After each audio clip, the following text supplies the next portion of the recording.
Ernakulam കാക്കനാട്ടെ customs ക്വാർട്ടേഴ്സിൽ customs ഉദ്യോഗസ്ഥനും സഹോദരിയും മരിച്ച നിലയിൽ customs additional commissioner Manish Vijay, സഹോദരി ശാലിനി വിജയ് എന്നിവരാണ് മരിച്ചത്. ഇവരുടെ കൂടെ ഉണ്ടായിരുന്ന അമ്മ ശകുന്തള അഗർവാളിനെ കാണാനില്ല. പോലീസ് എത്തി വിശദമായ പരിശോധന നടത്തുകയാണ്. വിശദാംശങ്ങളുമായി സുധീഷ് ഗോപാൽ ചേരുകയാണ്. സുധീഷ്, എപ്പോഴായിരുന്നു സംഭവം?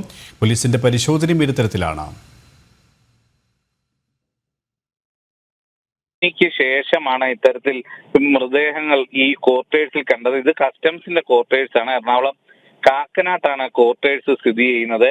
ഇവിടെ ആദ്യം ഒരു മൃതദേഹമാണ് സമീപവാസികളുടെ ശ്രദ്ധയിൽപ്പെട്ടത്. കഴിഞ്ഞ ദിവസങ്ങളിലൊന്നും കസ്റ്റംസ് അഡീഷണൽ കമ്മീഷണറായ മനീഷ് വിജയ് ഓഫീസിൽ എത്തിയിരുന്നില്ല. ഇത് സംബന്ധിച്ച് അവരും തിരക്കുന്നുണ്ടായിരുന്നു. ഇതിനിടെയാണ് കസ്റ്റംസ് ക്വാർട്ടേഴ്സിനുള്ളിൽ ഇങ്ങനെ മൃതദേഹം കണ്ടെത്തുന്നത്. ആദ്യം ഒരു മൃതദേഹം കണ്ടു, പിന്നീട് അതിന് സമീപത്ത് മറ്റൊരു മൃതദേഹം കൂടി ഉള്ളതായും കണ്ടു. ആദ്യം കണ്ടത് ഒരു സ്ത്രീയുടെ മൃതദേഹമായിരുന്നു.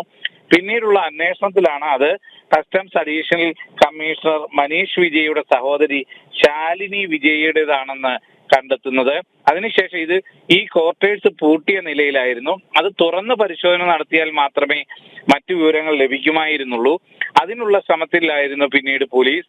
അതിനിടയിലാണ് അവരുടെ അമ്മ ശാലിനി വിജയുടെയും മനീഷ് വിജയുടെയും മറ്റും അമ്മ ശകുന്തള അഗർവാളിനെ കാണാനില്ല എന്ന ഒരു നിഗമനത്തിലേക്ക് പോലീസ് എത്തുന്നത്. ഇതൊരു കൂട്ട ആത്മഹത്യയാണോ, ഇല്ലെങ്കിൽ മറ്റ് ഏതെങ്കിലും തരത്തിൽ ഇവരെ അപായപ്പെടുത്തിയതാണോ എന്നതൊക്കെ സംബന്ധിച്ച് ഇനിയും സ്ഥിരീകരണം വരേണ്ടതുണ്ട്. എന്തു തന്നെയായാലും ഉയർന്ന ഒരു കസ്റ്റംസ് ഉദ്യോഗസ്ഥനെയും ബന്ധുക്കളെയും ഇല്ലെങ്കിൽ കുടുംബത്തെയുമാണ് ഇപ്പോൾ മരിച്ച നിലയിൽ കണ്ടെത്തിയിരിക്കുന്നത്. ഇതിന്റെ പിന്നിൽ എന്താണ്, എന്ത് കാരണമാണ് എന്നതെല്ലാം സംബന്ധിച്ചുള്ള ദുരൂഹതകൾ ബാക്കി നിൽക്കുകയാണ്. ഇപ്പോൾ പോലീസ് നടപടികൾ ആരംഭിച്ചിട്ടേ ഉള്ളൂ. ഇനി ഇൻക്വസ്റ്റ് ഉൾപ്പെടെയുള്ള നടപടികൾ രാത്രി ആയതുകൊണ്ട് ഇന്ന് നടത്താനുള്ള സാധ്യത കുറവാണ്. അതും ഇത്രയും ഗൗരവം കൂടി കാണുന്ന ഒരു കേസായതുകൊണ്ട് തന്നെ അത്തരം നടപടികളെല്ലാം നാളത്തേക്ക് മാറ്റിവെക്കാനാണ് സാധ്യത. ഇപ്പോൾ എന്തായാലും ഈ പ്രദേശം, ഈ ക്വാർട്ടേഴ്സും ചുറ്റുപാടും അത് സീൽ ചെയ്ത നിലയിലാണ് പോലീസ്.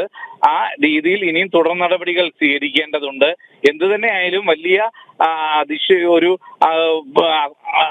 എന്താണ് ഇങ്ങനെ സംഭവം ഉണ്ടായത് എന്നത് സംബന്ധിച്ച് ഒരു വ്യക്തതയും ഇല്ലാത്ത സാഹചര്യം തന്നെയാണ് നിലനിൽക്കുന്നത്. അതിൽ പോലീസിന്റെ തുടർ നടപടികളിലേക്ക് ഇപ്പോൾ കടക്കുകയാണ് KP സുരേഷ്. സുധീഷ് ഗോപാലാണ് വിശദാംശങ്ങൾ നൽകിയത്.